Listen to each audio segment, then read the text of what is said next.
নমস্কার। এখন সময়টা হচ্ছে অক্টোবরের প্রথম দিক। এখানে এই যে প্ল্যান্ট দেখছেন, যে একটা কিশোরী মানে একটা বিশেষ নাচের ভঙ্গিমায় হেঁটে যাচ্ছে, এরকম একটা স্কাল্পচার উইথ প্ল্যান্ট করেছি। এইটা আমি কিভাবে করেছি এই স্কাল্পচারটা সেটা আমি দেখিয়ে দিচ্ছি। এখন আপনারা মানে অনেকবার আমি দেখিয়েছি, এই যে এই পর্যন্ত একটা রুট ছিল, রুটটাকে আমি কেটে বসিয়ে দিয়েছিলাম।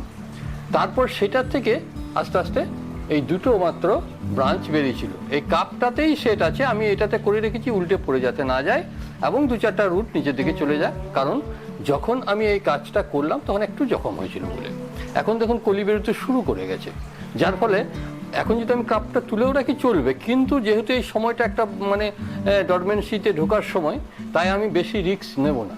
কারণ আপনারা জানেন পাকুড় গাছে যদি এই ডরমেন্সির সময় একটু আঘাত পায় তাহলে কিন্তু গাছটা মারা যেতে পারে। যাই হোক, এটার পেছন দিকটা দেখুন কিভাবে গাছটাকে সেট করেছি। একটা ব্রাঞ্চ উপর দিকে চলে গেছে, একটা ব্রাঞ্চ। যখন এই সেটটা করবে তখন গোড়াটা একটু শুকিয়ে রাখবেন যেন গাছটা একটু নেতিয়ে যায়, হালকা, খুব বেশি হলে আবার মারা যাবে। তাহলে ব্যান্ড করতে সুবিধা, ভাঙবে না। কিন্তু যদি প্রচুর জল দিয়ে ভাঁজ করতে যান তাহলে ভেঙে যাওয়ার ভয় থাকবে। আর কিছু না, এবার দেখুন আমি কিভাবে কাজটা করেছি। ধন্যবাদ।